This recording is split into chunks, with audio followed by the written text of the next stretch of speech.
Tu as peut-être trompé ma mère, mais je ne t'ai jamais aimé. » J'ai serré les poings en regardant Omar droit dans les yeux. « Et ta mère est la seule personne qui compte. » Ses lèvres se sont légèrement courbées au coin. « Je sais que c'est toi.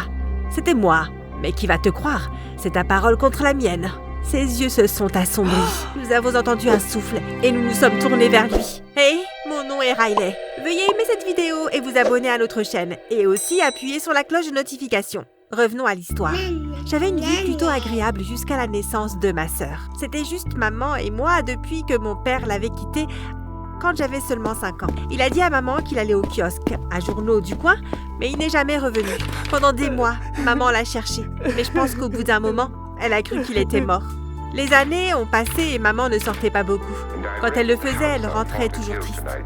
Mangeait un pot de glace et regardait Casablanca. Notre relation était pourtant assez solide. Elle a toujours pris du temps pour moi et m'a dit qu'elle serait toujours là si j'avais besoin d'elle. Quand j'avais environ 12 ans, maman a recommencé à sortir avec un homme et elle était vraiment heureuse. Il s'appelait Timothy. J'ai vu ma mère autrefois timide prendre confiance en elle et essayer de nouvelles choses. J'aimais Timothy autant qu'elle. Après 2 ans de fréquentation, Timothy lui a posé la question et peu après, ils se sont mariés. Quelques mois plus tard, maman a annoncé qu'elle était enceinte et nous nous sommes tous réjouis de l'arrivée d'un nouveau membre dans la famille. Une nuit, alors qu'il rentrait du travail, Timothy a été abattu et s'est fait voler son véhicule. Il a été annoncé mort le temps d'arriver à l'hôpital. Maman et moi étions dévastés. Maman a été hospitalisée quelques jours plus tard. Elle était dans son 3e trimestre et les médecins étaient inquiets pour elle et le bébé. Tante Vanessa, la sœur de maman, a pris congé de son travail et est restée avec moi pendant que maman était à l'hôpital. Finalement, maman a accouché d'une petite fille en bonne santé qu'elle a appelée Chloé et est sortie de l'hôpital. Tante Vanessa est rentrée chez elle et je pensais que la vie allait redevenir normale. J'avais tort. Maman est devenue obsédée par Chloé. Elle s'asseyait sur une chaise et la regardait dormir. Dès que Chloé pleurait, maman la prenait dans ses bras. Et oui, maman est même allée aux toilettes avec elle. Je me suis dit que peut-être que maman n'avait pas fait ça depuis un moment et que c'était juste une phase. Non, ce n'était pas le cas, car 2 ans plus tard, maman était toujours obsédée. Elle a dit que Chloé était son seul lien avec Timothy et qu'elle devait garder sa mémoire vivante. Tu sais ce qui m'est arrivé pendant ces 2 ans? Je suis devenue invisible pour maman. J'ai essayé de me faire remarquer, voire même d'avoir une conversation correcte, mais je n'ai jamais pu attirer son attention. Je me suis teint les cheveux, j'ai eu de faux tatouages et j'ai changé ma façon de m'habiller.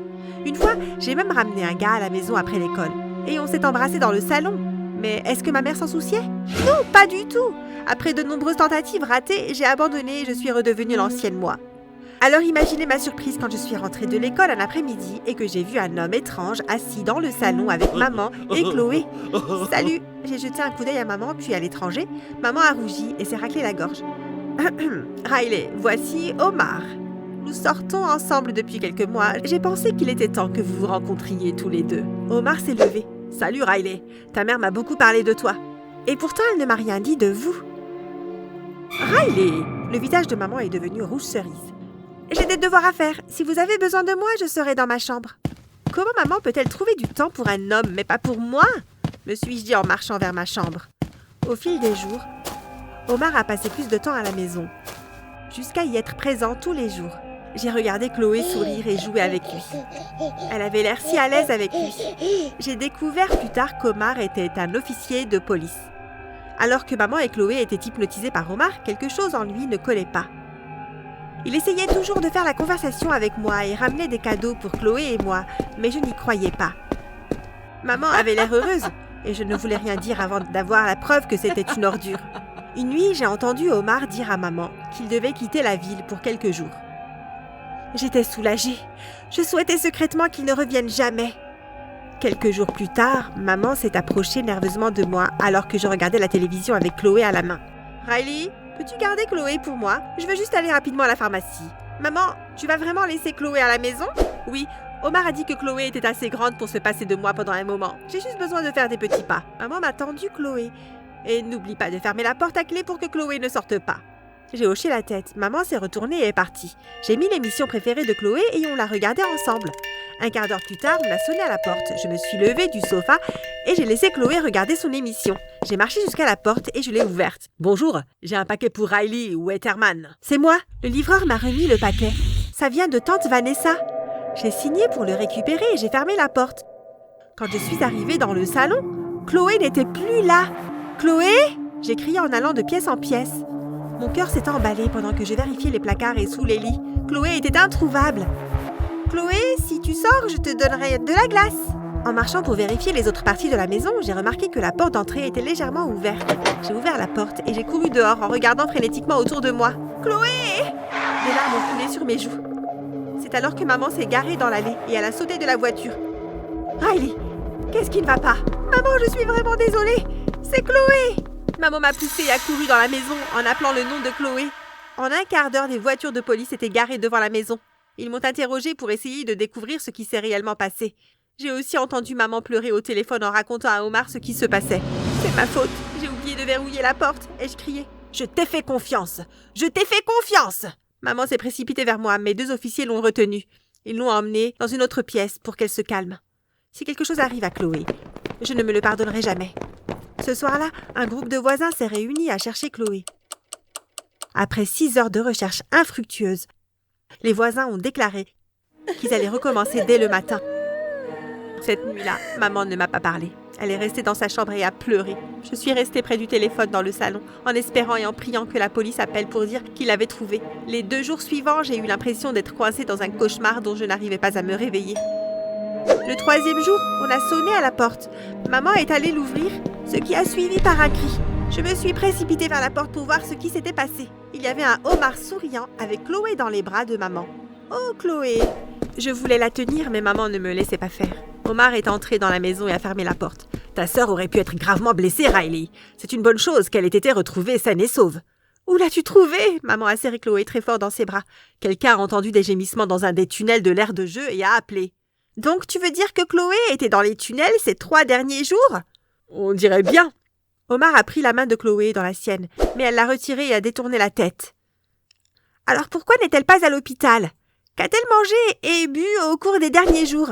Et quels sont ces bleus sur ses jambes ?» Maman a regardé les bleus. « Ta sœur a réussi à aller au parc. Elle aura forcément des bleus. » Omar m'a regardé fixement. « Ta mère a presque perdu Chloé à cause de ta négligence et tu restes là à poser des questions idiotes. » Omar a raison. Il a fait le bon choix en m'amenant Chloé. « Allez Chloé, laisse-moi t'emmener voir le docteur Bratt pour s'assurer que tout va bien. » Après que maman, Omar et Chloé soient revenus de chez le médecin, maman a dit que Chloé était en bonne santé et que ses bleus sur ses jambes guériraient sans problème. Le lendemain matin, j'ai remarqué une bague sur la main de maman. Elle m'a dit que Omar l'avait demandé en mariage la nuit précédente et qu'elle avait accepté. J'ai dit à maman que quelque chose ne tournait pas rond chez Omar et qu'elle devrait peut-être apprendre à le connaître un peu plus. Mais bien sûr, étant une adulte, elle m'a ignorée et m'a dit que je ne savais pas de quoi je parlais. Au cours des 2 semaines suivantes, j'ai remarqué un changement radical dans le comportement de Chloé envers Omar. Chloé ne courait plus vers Omar quand il venait. Elle pleurnichait et s'enfuyait dès qu'il s'approchait. Maman, elle, ne semblait pas s'en rendre compte, puisqu'elle était sur un nuage à préparer son mariage. Un après-midi, alors que je regardais la télévision, Omar est venu. Maman a essayé de convaincre Chloé de rester avec Omar, mais elle n'a pas voulu. Elle a donné des coups de pied et a crié. Maman a juste balayé ça en disant que Chloé avait besoin d'une sieste. N'en pouvant plus, j'ai attrapé Chloé de la main de maman et elle s'est immédiatement installée. « Comment peux-tu être aussi aveugle ?» j'ai crié. « Omar n'a pas trouvé Chloé dans le parc. C'est lui qui l'a emmenée. C'est pour ça qu'elle n'était pas déshydratée quand elle est rentrée à la maison. Mais je suppose que tu es prête à négliger certaines choses juste pour avoir un petit ami. » Omar m'a jeté un regard furieux, puis s'est retourné et a parlé calmement à maman. Je n'ai jamais été aussi insultée de ma vie. Je suis un officier de police. Je protège les gens. Je ne leur fais pas de mal. Je pense que c'est mon signal pour partir. Sur ce, Omar a quitté la maison. Maman m'a crié d'aller dans ma chambre et de ne pas en sortir avant qu'elle ne me le dise. Après s'être absenté quelques jours, Omar est revenu un après-midi avec des fleurs pour maman et des cadeaux pour Chloé et moi. Apparemment, maman pensait qu'inviter Omar à déjeuner était une bonne idée, mais en réalité, c'était le tournant de nos vies. Oh non, maman s'est tournée vers moi alors que je donnais des biscuits à Chloé dans la cuisine. Je dois aller chercher mon mixeur chez Ruth. Je reviens tout de suite, ok? J'ai hoché la tête et maman est partie. Maman ne nous laissait jamais seuls avec Omar. J'ai vu ça comme une opportunité de lui faire avouer qu'il avait pris Chloé. J'ai pris Chloé et l'ai placée dans ma chambre avec quelques jouets, j'ai fermé la porte et je suis allée dans le salon où Omar regardait un film. « Tu l'as fait, n'est-ce pas ?» Je me suis mise devant la télé. Les yeux d'Omar ont lentement rencontré les miens. « Excuse-moi. »« Tu as pris Chloé. Tu n'es probablement jamais partie. Tu cherchais juste le moment parfait pour faire ton coup puis débarquer comme un héros et demander maman en mariage. » Omar s'est levé lentement. « Tu penses vraiment que je me donnerais tout ce mal ?» Omar se tenait directement en face de moi.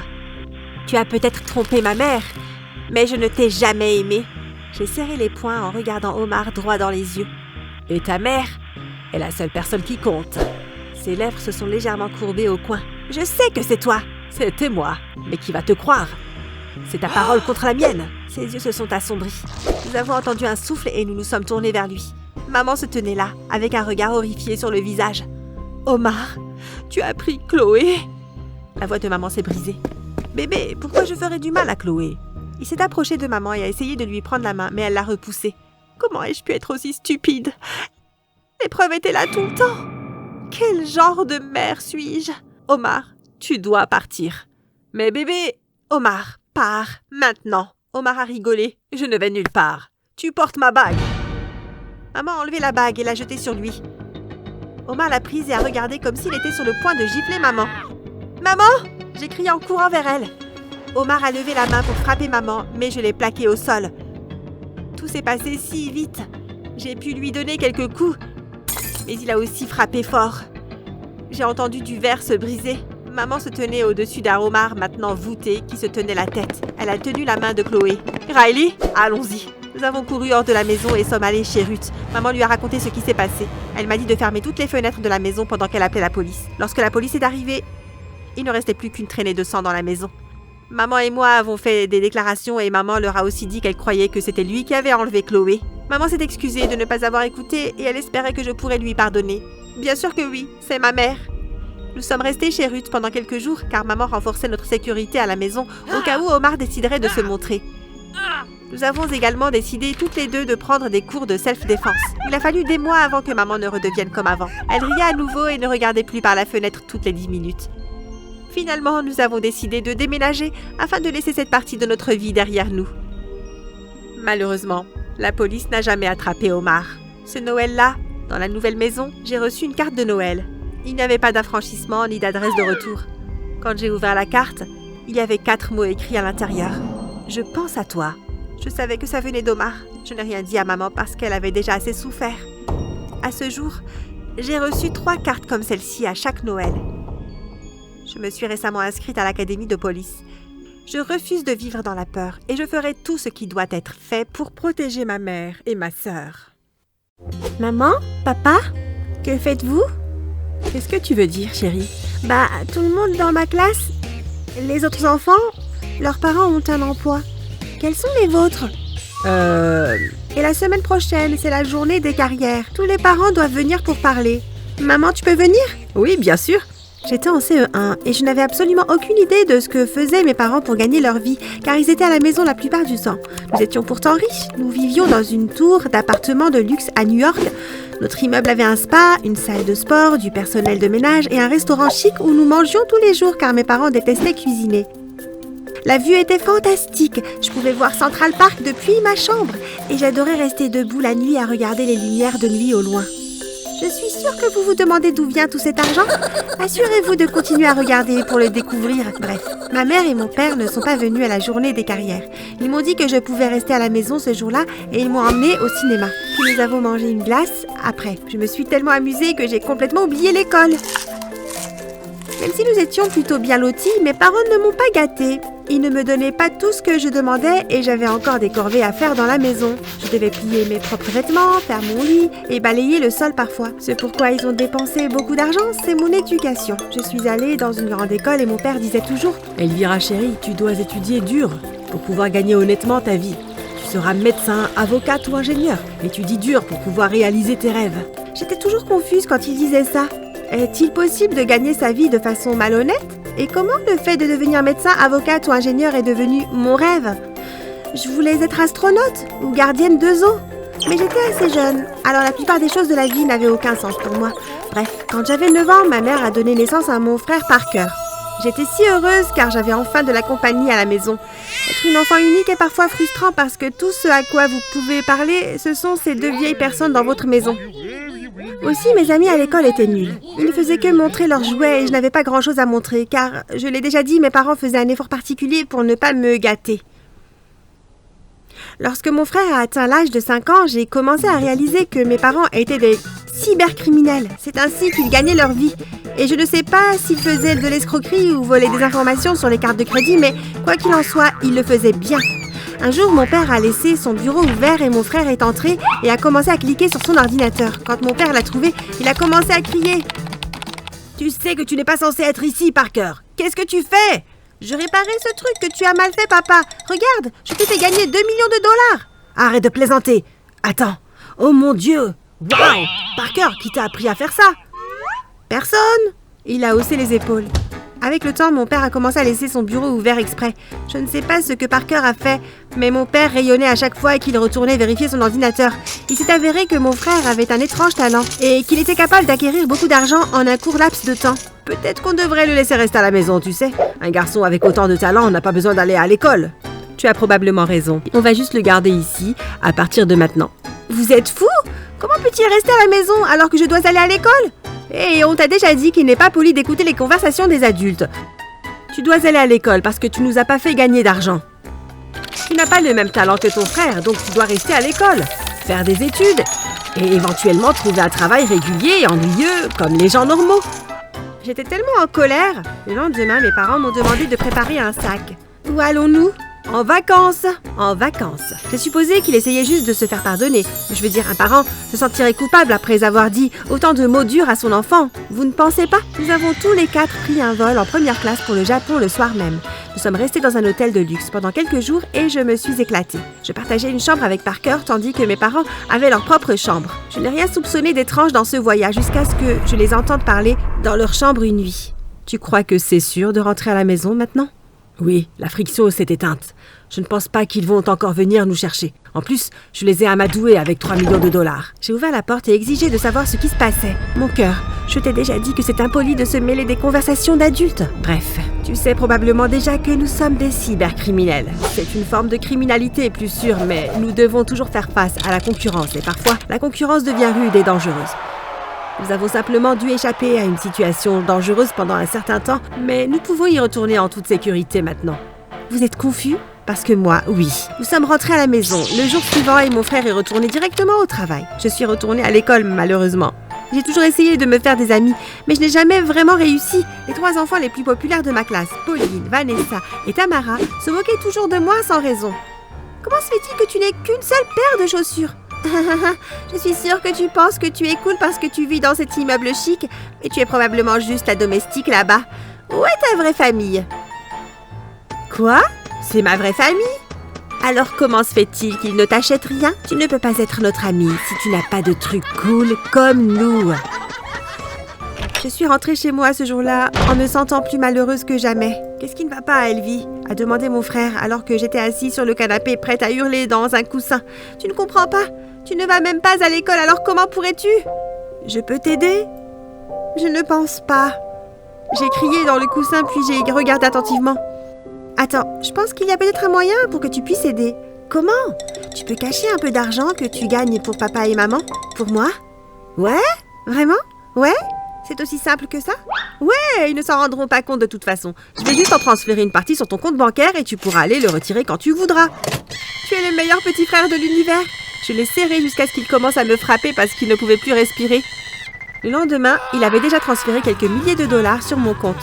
J'ai dit à mes parents que je serais en retard après l'école parce que je devais travailler sur un projet de groupe. Au lieu de cela, je suis allée au centre commercial et j'ai fait ma première virée shopping. Je suis d'abord allée dans un magasin de vêtements haut de gamme et j'ai acheté quelques tenues à la mode.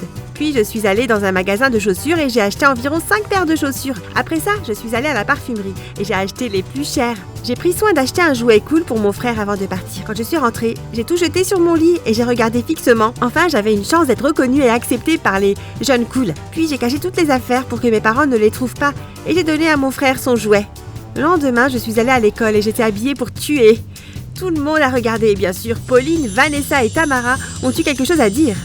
Elles m'ont demandé si j'avais dévalisé un magasin. J'ai juste roulé mes yeux. Mais les 2 autres filles de ma classe, Maria et Laura, ont décidé de s'asseoir avec moi à l'heure du déjeuner. Elles étaient dans ma classe, mais elles ont décidé qu'elles voulaient être mes amies ce jour-là. Je savais que c'était seulement à cause de la façon dont j'étais habillée. Mais j'avais besoin d'amis, alors je me suis laissée faire. Tu devrais sortir avec nous plus souvent. Ok, vous voulez aller faire du shopping aujourd'hui? Du shopping. Tu as de l'argent? Ouais? Je les ai emmenés au centre commercial cet après-midi-là et leur ai acheté tout ce qu'elles demandaient. Puis on s'est goinfré de pizza et de glace et après ça, on est rentré à la maison. Parker, tu es le meilleur. Ma vie change enfin pour le mieux. J'ai fait un câlin à mon petit frère quand je suis rentrée. Tout pour toi, sœurette. Mais je pense que j'ai besoin d'autres trucs pour avoir l'air cool. Que veux-tu? Peut-être le dernier iPhone, tout un tas de maquillage, plus de vêtements de marque et peut-être quelques trucs cool pour mes nouvelles amies. Ok, je vais envoyer un peu plus d'argent sur ton compte. Maman et papa ne se doutent de rien. Donc avec tout l'argent que Parker m'a rapporté, j'ai pu passer du statut de personne de la classe à celui de fille dont tout le monde voulait être l'amie. En un rien de temps, il y avait 2 groupes rivaux dans ma classe. C'était mon équipe avec Maria et Laura contre Pauline, Vanessa et Tamara. Parce que j'avais tellement d'argent maintenant. Je pouvais acheter plein de choses pour nous faire bien voir, moi et mes amis. Nous avions tout en dernier cri et mes 2 nouvelles amies m'adoraient. Lentement mais sûrement, le groupe de Pauline perdait en popularité et nous devenions les plus cools. Imaginez ça, la popularité! Ma vie avait tellement changé que les garçons m'invitaient à sortir maintenant. Pas seulement un garçon, mais des garçons. Il y en avait au moins 5, mais j'ai choisi Giovanni, un gars mignon de ma classe qui venait d'Italie. Je l'aimais surtout parce que chaque jour, il laissait une rose sur mon bureau avec un petit mot mignon disant à quel point il me trouvait génial. Tous les jours, après avoir fait du shopping avec mes amis, nous nous promenions et traînions où bon nous semblait, chez les glaciers, au cinéma, au parc. Mais les choses ne peuvent pas être géniales sans devenir totalement folles, n'est-ce pas? Un soir, au centre commercial, juste après que Maria et Laura soient rentrées chez elles, j'attendais dans l'aire de restauration, cherchant Giovanni, qui aurait déjà dû être là. Nous étions censés aller faire du roller. Je commençais à perdre patience, alors je me suis levée pour marcher un peu. Je suis allée dans un magasin de jouets pour voir s'il y avait quelque chose qui pourrait intéresser mon frère. Quand j'ai senti quelqu'un me prendre les 2 mains fermement, je me suis retournée et il y avait un homme énorme habillé en noir qui se tenait derrière moi. Ne crie pas, ne dis pas un mot, suis-moi et tout ira bien, sinon je te ferai du mal. Je l'ai suivi à l'arrière d'un magasin de chaussures. Il y avait une petite pièce là. Il m'a poussé à l'intérieur et j'ai regardé autour de moi. Il y avait d'autres hommes à l'air laids et dangereux et Giovanni était assis sur une chaise dans le coin. Giovanni? Qu'est-ce qui se passe? Ils t'ont aussi kidnappé? Haha, non, ne t'inquiète pas. Si ta famille se conforme, tout ira bien. De quoi parles-tu? Un homme plus âgé s'est levé et s'est dirigé vers moi. Salut, je suis Luigi, le père de Giovanni. C'est à cause de moi que ta famille s'est enfuie au Japon il y a quelques mois. Tu t'en souviens? Oui. J'ai commencé à trembler. J'avais vraiment peur. Que voulez-vous de moi? Eh bien, j'ai besoin que tu contactes tes parents et que tu leur dises mes exigences. À cause d'eux, j'ai perdu quelques millions de dollars d'une société que j'allais escroquer. Ils les ont eus avant moi. Tu vas les appeler et leur expliquer qu'ils doivent transférer 2 milliards de dollars sur mon compte bancaire dans l'heure qui vient. Ou bien, ou sinon quoi? Tu peux probablement deviner. Donc Giovanni, rien de tout cela n'était réel. Désolé, il a haussé les épaules. C'était mon premier chagrin d'amour. Luigi m'a tendu un téléphone et j'ai appelé mes parents pour leur expliquer ma situation. Ils étaient terrifiés, mais la transaction s'est faite en 10 minutes. Luigi m'a escorté jusqu'à l'entrée du magasin de chaussures et j'ai couru aussi vite que possible. Je voulais crier, je voulais pleurer, tout! C'est la chose la plus effrayante qui me soit arrivée. Quand j'ai quitté le centre commercial, mes parents étaient dehors. Mon père m'a pris dans ses bras et m'a serré et je pouvais voir que ma mère avait pleuré. Je suis montée dans leur voiture et mon frère était assis à l'arrière. Hé, sœurette, ne sois pas triste ou effrayée. Tu vas bien maintenant. Nous allons bien aussi. C'était une fausse transaction. Nous ne leur avons pas vraiment envoyé 2 milliards. Quoi? Je suis le criminel le plus intelligent du monde. Ouais, a répondu mon père. Mais nous allons devoir déménager très loin. Et pour ta propre protection, nous allons t'envoyer dans un pensionnat au Canada. Nous devrons changer ton nom et peut-être que tu devras te teindre les cheveux ou autre chose. Papa, non! Quoi? C'est pour ta propre sécurité. À la fin de la nuit, nous avions fait nos bagages et la semaine suivante, j'étais dans ma nouvelle école. Il s'avère que ce n'était pas aussi mauvais que je le pensais. D'abord, j'ai pu prendre un nouveau départ en tant que fille cool qui a beaucoup d'argent parce que Parker et moi avions toujours un arrangement. J'espère seulement que ma famille sera en sécurité et que je pourrai les revoir bientôt. Cette théorie a été réfutée il y a longtemps. Votre équation est fausse. Vous, le professeur, vous me décevez tout le temps. Stewart, ce n'est pas une façon de parler à ton professeur. On t'a déjà prévenu à ce sujet. Donc, je suis juste supposé rester assis ici et écouter déblatérer des absurdités. Je me suis levé de mon siège, j'ai pris un marqueur pour tableau blanc et j'ai réenseigné le concept mathématique que M. Bryan avait essayé d'enseigner à la classe. Quand j'ai eu fini d'expliquer, tout le monde avait l'air d'avoir compris. Vous voyez, c'est simple comme bonjour. Et vous avez dit que vous aviez un doctorat? Dans quoi? Le bluff? Sortez de ma classe. J'en ai assez de votre comportement turbulent. Je vais appeler tes parents demain. » J'ai haussé les épaules. Je suppose qu'ils n'étaient pas contents que je l'ai aidé. Personne ne l'a jamais été. Mais c'est une histoire qui raconte comment j'ai fini par prendre ma revanche et vous devez rester jusqu'à la fin pour savoir comment. J'ai fait souffrir tout le monde. Mes parents sont venus à l'école le jour suivant. Nous nous sommes tous retrouvés dans le bureau du principal avec cet ennuyeux monsieur Brian. « Votre fils n'a aucun respect pour l'autorité. »« Qu'as-tu fait cette fois, Stewart ?» J'ai simplement expliqué un concept qu'il enseignait de manière incorrecte. « Ce jeune homme a perturbé ma classe. J'enseignais très correctement. Merci. » Je veux dire, vous devez avoir de meilleurs entretiens lorsque vous recrutez des enseignants. Ce type n'a aucune idée de ce dont il parle. Avez-vous au moins vu ses qualifications? Comment savez-vous qu'ils ne sont pas faux? Mes parents dépensent beaucoup d'argent pour m'envoyer ici, vous savez. Nous attendons une éducation de qualité. Je ne devrais pas avoir à enseigner vos cours. Allez-vous commencer à me payer un salaire? Parce que je pense que vous devriez. Vous voyez, monsieur et madame Jonas, c'est l'attitude que nous devons supporter tous les jours. Stewart n'a aucun respect pour l'autorité et il est extrêmement arrogant. Nous reconnaissons qu'il est très intelligent, mais cette attitude ne le mènera pas très loin. Comme s'il avait juste ignoré tout ce que je venais de dire. Quoi qu'il en soit, cette réunion s'est terminée avec ma mère qui m'a défendu et mon directeur qui a menacé de me mettre dehors pour toute autre infraction. Quand nous sommes rentrés à la maison, ils m'ont laissé la voir. « Nous te défendons en public, mais la vérité est que tu nous donnes vraiment mal à la tête, mon fils. »« Quoi? Comment? Nous payons vraiment beaucoup pour t'envoyer dans cette école d'élite.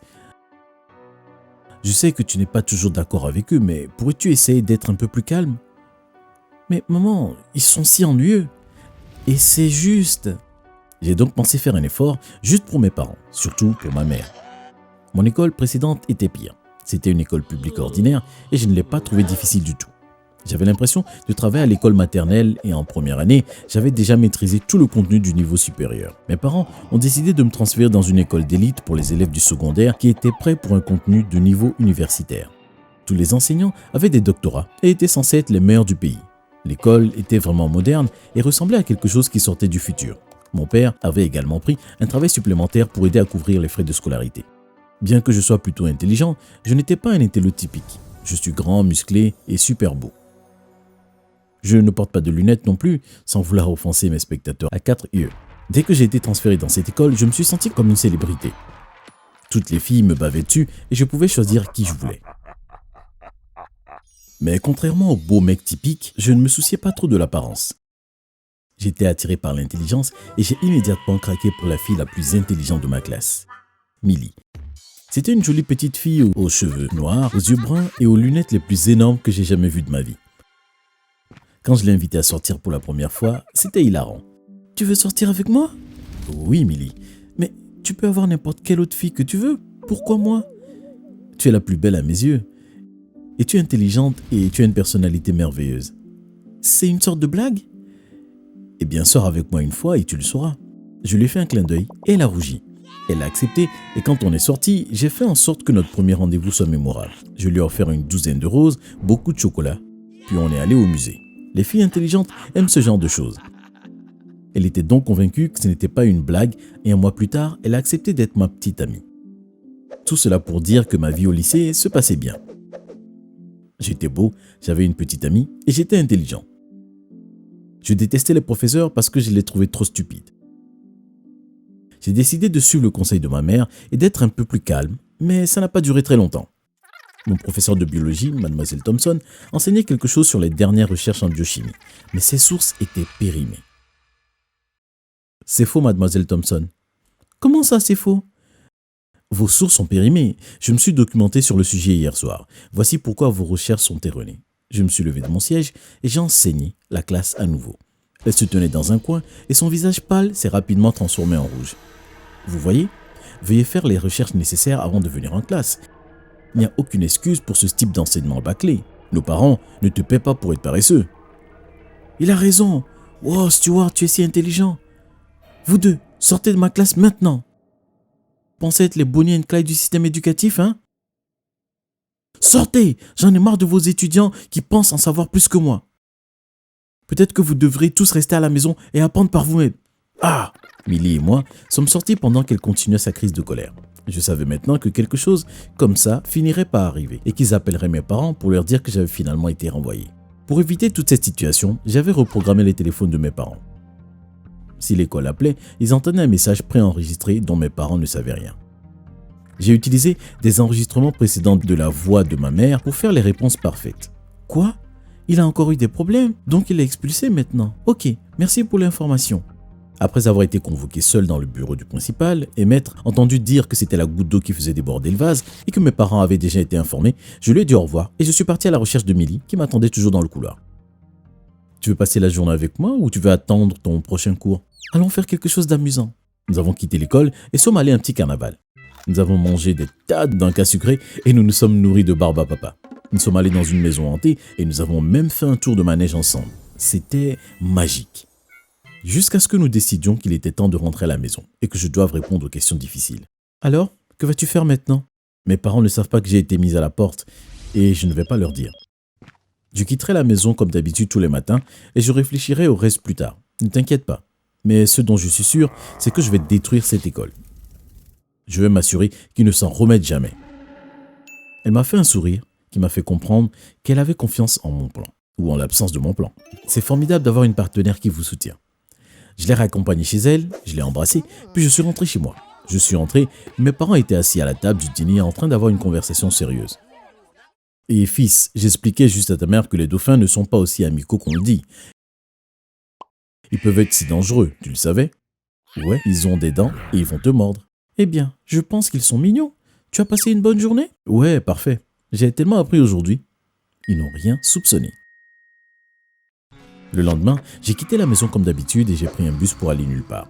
Je ne savais pas où j'allais. J'ai juste payé un billet et je suis parti. Je voulais juste m'assurer que mes parents ne me trouveraient pas et qu'aucun de mes voisins ne me reconnaîtrait. Quand j'ai atteint le dernier arrêt, je suis descendu du bus et je suis allé dans un café. Je me suis assis et j'ai pensé à un plan. J'allais lancer une activité en ligne pour voir si je pouvais gagner un peu plus d'argent. Mais j'allais aussi créer un blog, ce qui aurait totalement saboté l'école qui m'avait renvoyé. J'ai commencé à travailler sur le marketing de mon blog sur les médias sociaux. Quand j'ai été sûr d'avoir assez de followers, j'ai commencé à poster toutes sortes de choses. Et par toutes sortes, j'entends les pires sortes possibles. Et c'est ainsi que ça se passait tous les jours. Je passais la moitié de la journée sur mon entreprise et l'autre moitié sur le blog. J'ai lancé la première rumeur selon laquelle l'école payait des sociétés d'examen pour des copies d'examen et que c'était la raison pour laquelle ils avaient d'excellents résultats. Les étudiants trichaient tous et les enseignants les aidaient à le faire. La fausse nouvelle s'est répandue comme une traînée de poudre et le principal a décidé d'en parler publiquement. Il a essayé de persuader le public que ce n'était pas vrai, mais je ne pense pas que beaucoup de gens l'aient cru. C'était juste la première semaine. Mais je ne me suis pas contenté de ça. Alors j'ai inventé une histoire selon laquelle il avait une liaison avec Mademoiselle Thompson, cette horrible prof de sciences que je détestais. Ils étaient tous les deux mariés, donc je savais que ce serait super nuisible. Est-ce que ça m'intéresse? Non. Je voulais les détruire. J'ai utilisé mes excellentes compétences en Photoshop pour créer de fausses photos d'eux deux. S'embrassant dans une ruelle sombre, s'embrassant dans une salle de classe, dînant ensemble, c'était scandaleux. J'en ai publié une par jour pour être encore plus dramatique et à la fin de la semaine, l'histoire faisait la une des journaux. Leurs deux conjoints avaient l'intention de divorcer et ils étaient tous les deux très perturbés. C'était tellement satisfaisant. Le nombre de mes followers augmentait chaque jour et au bout d'un certain temps, des entreprises de médias publiaient des articles sur ce que j'avais posté. Personne ne savait que j'étais derrière et le frisson était énorme. À la fin du premier mois, l'école avait perdu plusieurs élèves. Mais ce n'était pas suffisant pour moi. Je voulais que l'endroit soit fermé. J'ai donc choisi les enseignants au hasard et je leur ai construit d'horribles faux passés que j'ai publiés sur le blog. Le professeur d'anglais, il était en prison pour possession de drogue. Le professeur de maths, il fait du mal aux animaux mignons pour s'amuser. Le professeur d'études sociales, elle avait été virée de tous ses autres emplois dans le passé pour avoir volé. Comment les gens pouvaient-ils se sentir en sécurité alors que leurs enfants étaient entourés de criminels? Je l'ai rendu aussi persuasif que possible. Aucune de ces histoires n'était vraie, mais je les ai rendues si crédibles. Ils ont perdu plus d'étudiants, mais je ne réalisais pas que mes actions pouvaient avoir des conséquences ridicules pour moi. Parce que quand je suis rentré à la maison, à la fin d'une autre semaine réussie, mes parents étaient furieux. « Pourquoi tu ne nous as pas dit ce qui se passe dans ton école? Je pensais que tu savais, c'est partout. Tricher aux examens et maintenant le personnel, ils ont des liaisons entre eux. Et un enseignant qui a été en prison. Et un autre qui était un voleur. Je ne veux plus que tu ailles dans cette école. Nous allons t'obtenir un transfert la semaine prochaine. »« Non !» j'ai crié et c'est là que ça m'a frappé. Mes jours parfaits au café touchaient à leur fin. Je me suis fait ça à moi-même. Oh bien. Et c'est ainsi que je suis reparti à l'école la semaine suivante. J'étais vraiment ennuyé parce que je ne voulais plus avoir affaire à des professeurs stupides. Mais cet endroit était beaucoup plus agréable. C'était une école privée, mais je ne la qualifierais pas d'élite. C'était très coloré et tout le monde semblait si amical, comme s'ils mangeaient des arcs-en-ciel et des rayons de soleil au petit déjeuner. J'ai essayé de m'adapter à mes cours sans ennuyer les professeurs. Mais la vérité est qu'ils n'étaient pas si mauvais. J'ai décidé de me concentrer sur la préparation de l'université et juste au moment où j'avais l'impression de remettre de l'ordre dans ma vie, j'ai reçu d'autres bonnes nouvelles de Millie. Elle m'a appelé un soir alors que je finissais mes devoirs. « Stewart, tu l'as fait ?»« Quoi ?»« Il ferme l'école. Le principal a été licencié il y a quelque temps et ils n'ont trouvé personne pour le remplacer parce que personne ne voulait le faire. C'est trop le désordre. »« Wow !»« Et devine quoi ?»« Quoi ?»« Je suis transféré dans ton école la semaine prochaine.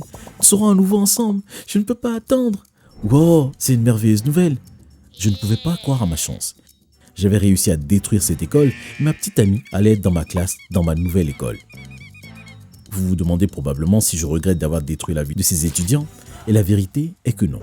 C'est ce qui arrive quand on s'attaque à une personne intelligente. J'espère qu'ils ont retenu la leçon.